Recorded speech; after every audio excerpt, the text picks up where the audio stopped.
I get a lot of questions, and there seems to be a whole lot of confusion around the idea of modes and scales. Which ones should you learn? Which ones shouldn't you? What do they sound like? Is it really that important? Well, my goal, what I want for you, is to learn guitar as fast as humanly possible. I don't want you spending months or even years running and learning all of these scales and modes, and then you get burnt out and you get bogged down and you're not making any progress, you feel, and so you just quit. That's not what I want. I want you to be playing guitar, and I want you to be playing guitar now. So the easiest way I know how to help you with this is just stop with the modes, stop with the scales. There's really only two scales that are super important, especially if you're starting out. But I could make the argument that if you know these two scales, you're already playing everything you could possibly want to play. Let me explain.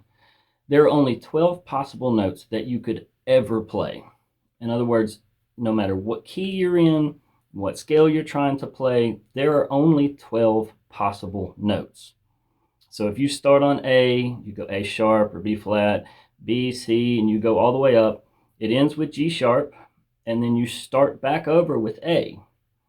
So from A to G sharp is only 12 notes. So there's only 12 possible notes that you could ever play. Now, that sounds overly simple, but that is the truth. So let me tell you a scale that you have to learn. You need to know your major scale. And if you know your major scale, you actually know all of your modes, whether you realize it or not.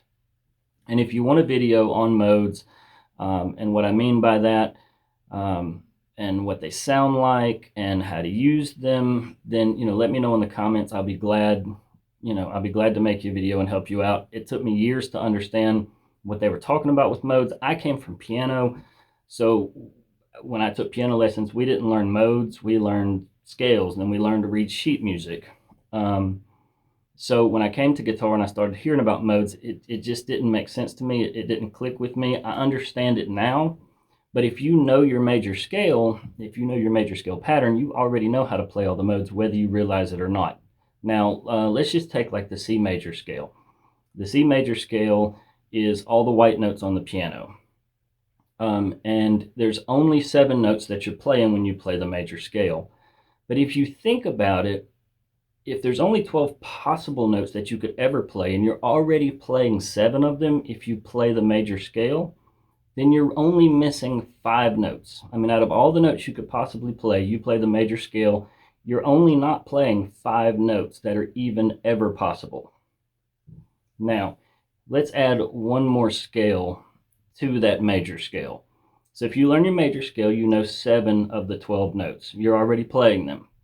If you learn the minor pentatonic blues scale, which will, in the key of C, would add your B flat, which is your flatted 7th, and it adds your E flat, which is your flatted 3rd, and it also adds the F sharp or G flat, depending on how you want to look at it.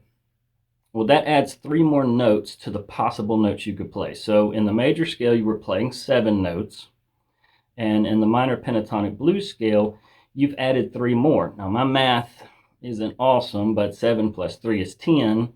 So out of the 12 possible notes that you could ever play, between those 2 scales, you're already playing 10 of the possible 12 notes you could ever play. Now, you might be saying, well, I can't just run the major scale, and I can't just run the minor pentatonic blues scale. That's true, but that's true with any scale. That's true with any pattern you learn. It is up to you to use your ears and see which combination of notes sound the best. But if you use these 2 scales, or these 2 patterns, no matter what key you're in, no matter what chord you're actually playing over, you're only missing the flatted 6th note and the flatted 2nd note. If you know where those are, depending on how you want it to sound, you can add those in.